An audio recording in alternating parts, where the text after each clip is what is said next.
Parts of Elmo-Whedon Road in Brazos County are impassable tonight. The steady rain and drizzle caused Whitson Creek to flood across the road on both sides of a new bridge, and other sections have just been turned to mud. Good evening. I'm Debbie Ramsey. And I'm Mike George. Brazos County University of Houston Regents announced today they have a new chancellor for their four-campus system. He's Pennsylvania State University Engineering Dean Wilbur Meyer, Jr. Texas A&M President Frank Vandiver was one of the finalists for that job. The 48-year-old Meyer will take over in February with a salary of more than $139,000 a year. That's what the former chancellor, Charles Bishop, was paid. Bishop left Houston to join the staff at the University of North Carolina. The Texas A&M campus takes on an almost ghost town sort of look around this time of the year. But while the students are away, many of their possessions are still on campus. And as Russell Roberts reports, A&M police are working extra hard to make sure they stay right where the owners left them. The Texas Consumers Union claims automobile insurance rates in the state should be decreased, an average of 5.8%. It claims the State Board of Insurance staff and the insurance industry failed to use correct calculations when figuring their recommended rate increases. Sherrill, who heads the Austin-based group, says there were several flaws in the assumptions made by the board staff and the industry when they computed their rates. The board staff proposed an almost 10% increase, and the industry itself is asking for close to 20%. This is KXAN-TV, Channel 36 in Austin. And this is News 36 Nightcast. Good evening. Thanks for staying up with us. One of the most powerful members of the Texas House is considering resigning tonight. Stan Sleeter, the chairman of the House Calendars Committee, has already announced he won't run for re-election next year. But Sleeter told News 36 tonight that in order to spend time with his family and pursue business opportunities, he may quit early with an announcement possible tomorrow or Monday. I've had some business opportunities that have come up. Sleeter was first elected in 1976 and passed 3 major tax bills as chairman of the House Ways and Means Committee. He is from Killeen. His present term expires in January of 1991. He predicts other members of the legislature will also decide to leave office just so they can earn a living. Sleeter says his decision will not be based on recent questions about how he and other lawmakers have spent political contributions. U.S. Senator Phil Gramm calls it another step in the war against drugs. Today in Marfa, a 240-foot blimp was launched. It's fully equipped with radar and will scan the Mexican border for signs of drug smugglers. Some officials say it could be the best protection yet in the war on drugs. To lose. The balloon launched at Marfa today is one of 6 that will monitor the border. The case of a missing girl in Fort Worth had a tragic ending today. Authorities found 14-year-old Amy Thatcher's body near Lake Arlington. She disappeared yesterday. Police were led to the body by a 20-year-old suspect, Kenneth Reed Smith, also a suspect in other sex offenses. And police say Thatcher was raped before she was killed. She was abducted by a man in a car as she walked to school Friday. One person was killed today in a plane crash in Kerrville. The accident happened during an air show at the Kerr County Airport. Authorities say their fixed-wing plane ran out of fuel about a half-mile from the airport. The pilot tried to land in a field, but instead hit trees. A passenger in the plane was killed. The pilot was treated and released at a Kerrville hospital. Both the pilot and the passenger were from the Dallas area. 3 people remain in Brackenridge Hospital tonight following an accident this afternoon. 2 of the injured were thrown from this Jeep at the intersection of Guadalupe and 12th Streets. Tonight, 28-year-old Ann McMillian of Brenham is in critical condition. She suffered head and internal injuries. John and Claire Jacobs, both 24 of Austin, have head injuries. He's in serious condition. She's stable. A 4th person was treated and released. Police say no one in the Jeep had a seatbelt on. A 28-year-old Austin woman died in a mobile home fire early this morning. Brenda Buckland died of carbon monoxide poisoning and smoke inhalation. Investigators believe the fire at 8220 Highway 71 West started in a couch. Buckland's common-law husband, 36-year-old James Klingensmith, was injured in the blaze but was treated and released at the scene. The home was a total loss. In Louisville, Kentucky, one of the first victims of Thursday's print shop massacre, James Weibel, was buried today. He was one of 7 people killed and 13 injured Thursday when a deranged co-worker entered the printing plant and opened fire with an arsenal of weapons. 2 other victims were also buried today. Weibel had worked at the plant for 37 years. With a deadly force, Hurricane Hugo is heading toward Guadeloupe and Dominica in the Leeward Islands tonight. Winds have been clocked at 140 miles per hour. A hurricane watch is also in effect in Puerto Rico, where residents have been told to stock up on emergency supplies and to prepare for the worst. Jan Fisher reports from San Juan. San Juan, Puerto Rico. At least 4 people have drowned in floodwaters in West Virginia and North Carolina. 2 of those killed were children, swept from their mothers by the rushing water. Hundreds of people have been forced to evacuate as heavy rains drenched Fayetteville, North Carolina. Cars were covered in up to 5 feet of water. 4 inches of rain fell in just 2 hours late Friday. More rain fell overnight, and officials are predicting even more rainfall tonight. In Albany, New York, cleanup crews continue to work on removing the thousands of gallons of heating oil spilled into the Hudson River last night. Officials haven't determined who's responsible for the 20-mile spill. Environmental agency officials are concerned about the cleanup. They say this type of oil does not evaporate or dissipate quickly. The Coast Guard will take oil samples from a barge headed to New Jersey to see if it's responsible. We'll have more news in just a moment. Good evening. Thanks for joining us. The election may be over tonight, but Austin's Convention Center battle has left some bitter wounds. A solid majority voted yesterday in favor of the plan. For some, that means it's time to mend fences and move on. But News 36's Tom Harvey reports others refuse to give up the fight. Go sing! 36 Nightcast. The fight over abortion turned to humor today, but pro-choice advocates were most likely the only ones laughing. In a bit of street theater this morning, they cleaned the sidewalks in front of Austin's Sacred Heart Catholic Church. That's where pro-life leader Rex Moses sometimes attends services, and it was the scene of a pro-life rally on Friday. The pro-choice skit was called Coming Clean for Mr. Moses. God bless him. Father Collins and several churchgoers say they were not offended by the street theater. Rex Moses, by the way, was not there. He and 68 other pro-life protesters were arrested yesterday after blocking the entrances to a local abortion clinic.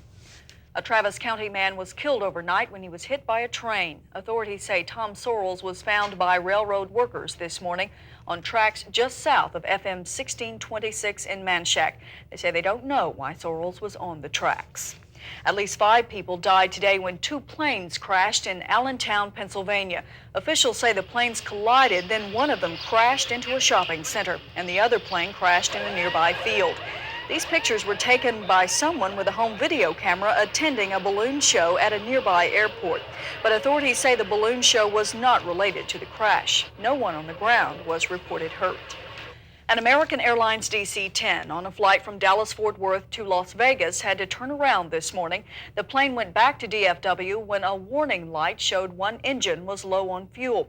The pilot shut that engine down as a precautionary measure. There was no actual emergency, but the incident unnerved some of the 248 passengers, especially in light of other recent problems with DC-10s. 2 have crashed in the last 2 weeks. At least one passenger told reporters she refused to continue her trip on a DC-10. A Shiite Muslim group is threatening to kill one of the U.S. hostages in Lebanon tonight. The group, called the Organization of the Oppressed on Earth, says it will carry out the death sentence against William Higgins at 3 p.m. Monday. That's 7 a.m. Austin time, unless Israel releases a Shiite Muslim leader who was kidnapped by Israeli commandos on Friday. A letter to an international news agency said the hanging would be in response to Israeli aggression and American support.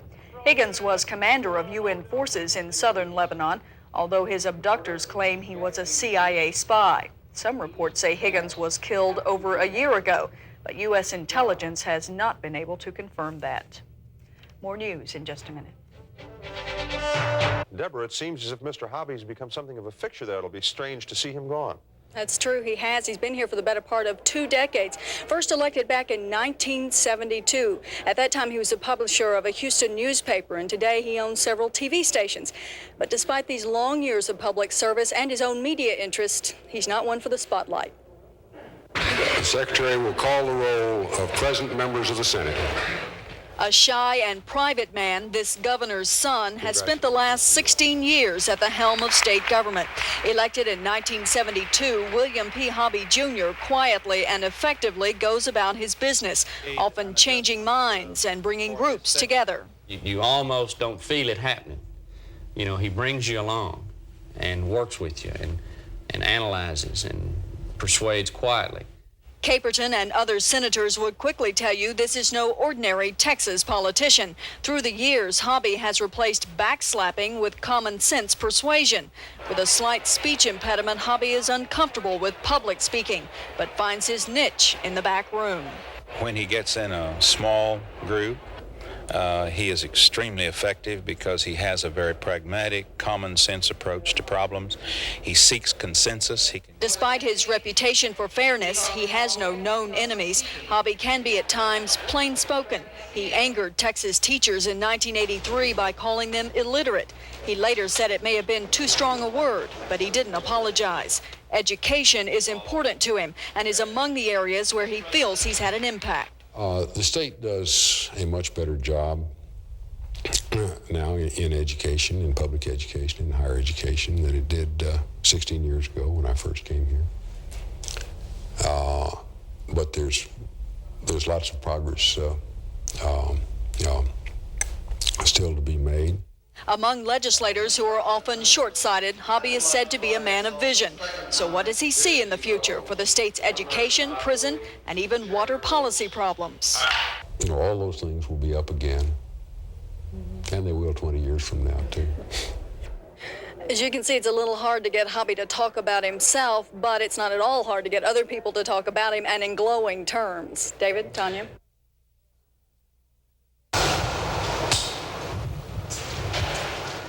For 6 weeks, Paul Stedman Cullen has been sitting in the Travis County Jail, accused of pouring Velpar around the Treaty Oak and becoming the human focal point for Austin's anger over its ailing landmark. Today, the grand jury took the next step, indicting Cullen for felony criminal mischief and setting the stage for an unusual trial. We were confident in our case. Assistant District Attorney Kent Anschutz says the case is important to the community, so much so the DA's office could press for life in prison if Cullen's convicted because of a previous felony conviction for burglary. Cullen's attorney, Richard Jenkins, says the Treaty Oak's been turned into a quasi-human victim, and he wonders if his client could receive a fair trial here. Anschutz disagrees. I think Travis County is known for fair juries, for fair-minded people, and I think we could indeed have as fair a trial in this county as in any other county in Texas. While even near the old tree, some well-wishers said they thought a fair jury could be found in Travis County, sentiment here definitely lies with the victim and not the suspect. I guess he was really a sick person. I don't know. Whether Treaty Oak lives or dies, prosecutors say it really doesn't matter. The damage has been done, and they'll press on, following the wishes of an angry community. Deborah Ramsey, News 36. News 36's Deborah Ramsey is live on Galveston Island, where the storm unleashed much of its fury. And Deborah, how are things looking there now? Tanya, right now the wind is still pretty gusty here in Galveston, but it stopped raining just after noon today. Really, the city has fared pretty well. There was some minor street flooding and some wind damage, but overall, Chantal took it pretty easy on Galveston.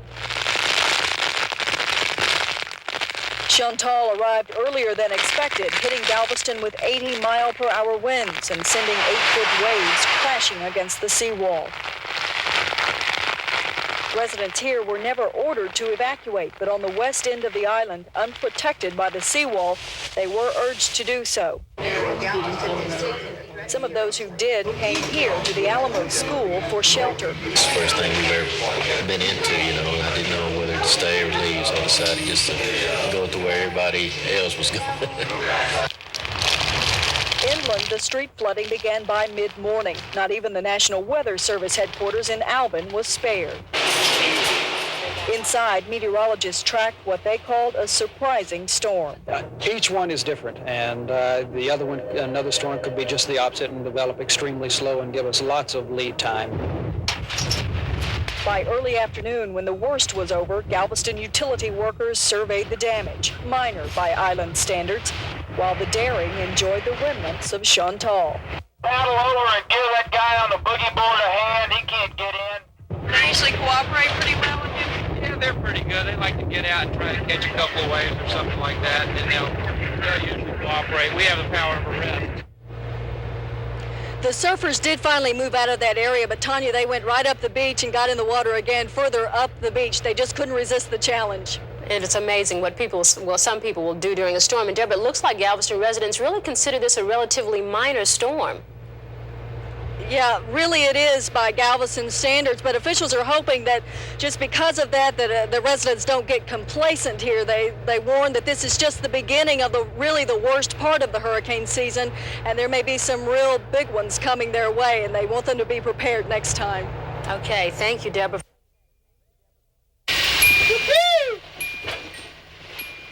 Running ahead of the city garbage trucks in the morning, George Morris is on an adventure. I sort of follow a feeling sometimes as to whether or not I should turn left or right.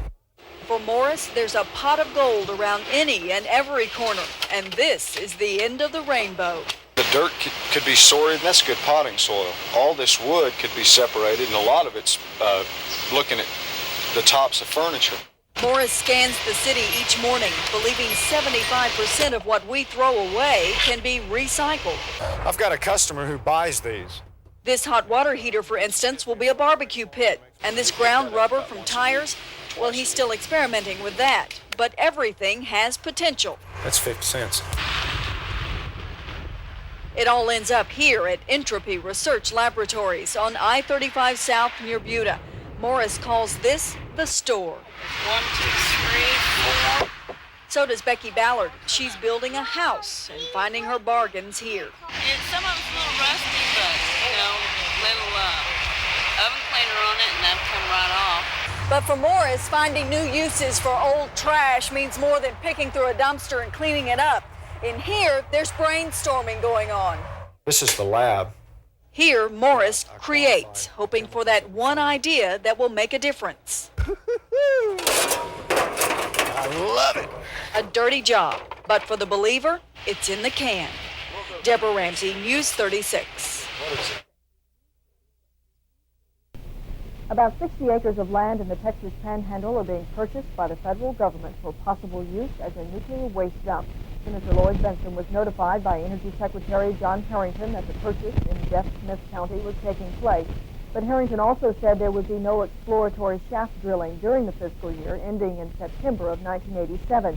Harrington says studies on all the potential sites, including those in Nevada and Washington, will go on for at least another 5 years. Voyager did it. That story and other news from around the world are next. And later, not only is it Christmas, it's the fruitcake season. The question is, does anybody really eat them? The handmade experimental aircraft Voyager completed the first non-stop flight around the world without refueling today. The record-making plane landed on the long runway at Edwards Air Force Base this morning. As David Dowell reports, the voyage was not without its risky moments. Voyager and its crew. Up next in sports, Jeff McShann has a special holiday gift from the Dallas Cowboys. And he'll have all of tonight's NBA action.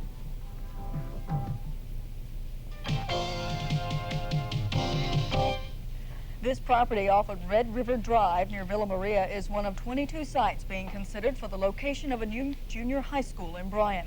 Most of the potential sites for the new school are east of Texas Avenue, and one site lobbied for by West Side residents, the municipal golf course, is not even on the list.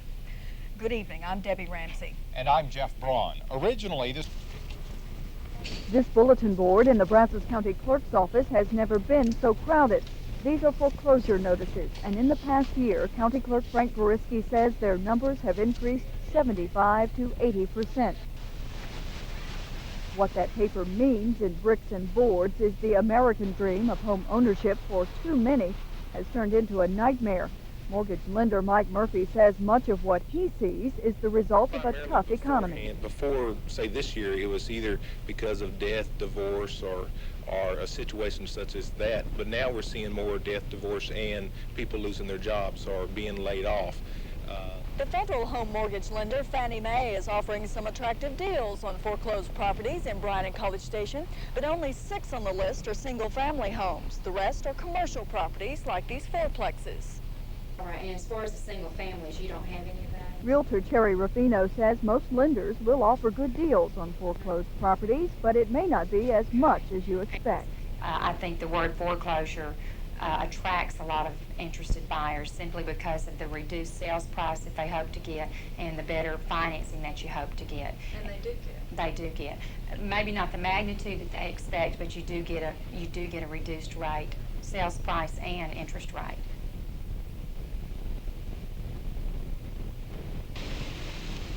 What closed yesterday as the 22nd bank failure in Texas this year opened this morning as one of the first branch banks in the state. Inside the former Texana National Bank, 40 FDIC officials continued an audit that began Thursday afternoon, and the 17 bank employees carried on with their usual duties. The First State Bank of Caldwell was one of about 12 which bid on Texana. In Dallas at 3:01 Thursday, they found out it was theirs. At that same moment, the FDIC was walking through the doors in College Station. New branch manager Bill Hancock of Temple says this type of situation isn't easy. It's tough, but it's interesting and exciting. And the bank in Caldwell is established, and we have people in place, and I think we'll do real well. The new owners assumed just over $11 million in 1,400 accounts. And following the federal audit, they'll take over the best of over $8 million in loans. The FDIC takes the worst and hopes to collect. What they want for the new branch is a clean, fresh start.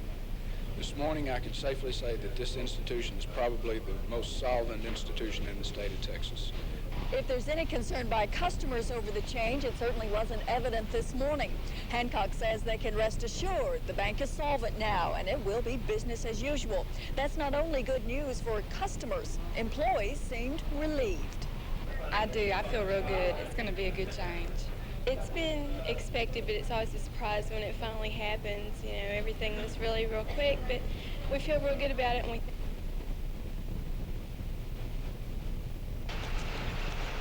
A new Cotton Bowl tradition seems to be in the making, and its source came from where else but Texas A&M. This year, like the last, head coach Jackie Sherrill and some of his players paid a visit to Scottish Rite Hospital here in Dallas. They were given a tour of the privately funded facility, which each year keeps thousands of children free of charge. But the highlight came with the actual contact, and for Coach Sherrill, that meant a little instruction in the fine art of thumbs up. Here we go. Hold your thumb up like this. Sit up. You say, It's important to the kids that these players will take the time to come and see them, and they love to identify with athletes. And visits such as these are nothing new for Coach Sherrill. His teams at Washington State and Pittsburgh made the same trips, and it was Sherrill who contacted Scottish Rite officials last year when the Aggies visited the Cotton Bowl. They operate on you yet? You know, I get to be around young people and have an opportunity to give some of the things that I've been very fortunate in my life to have had the opportunity. But also it's taken our players that have, you know, such great talent and physical and have given them an opportunity to go see and experience children that are less than fortunate that they are. And then it's good for me to come here because I don't take as many things for granted as I usually do. Is that you in that picture there? Are you a natural? I'll tell you what, a smile from these kids is worth a lot. And, you know, it's nice to just be able to give something back to these people. The children were delighted and fascinated by the Aggies and their coach, who displayed his talent in making animal balloons. He's weird, but that. Some will be sorry they missed him.